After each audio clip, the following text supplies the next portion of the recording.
ako'y naglakbay na mag-isa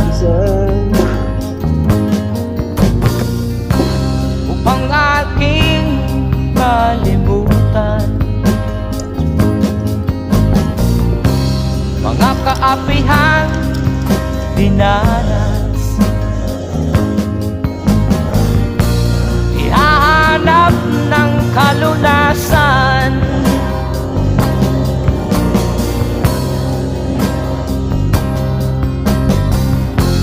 kami hinamak ng lubusan, inapit, tinatawanan, kami itinuring na basahan.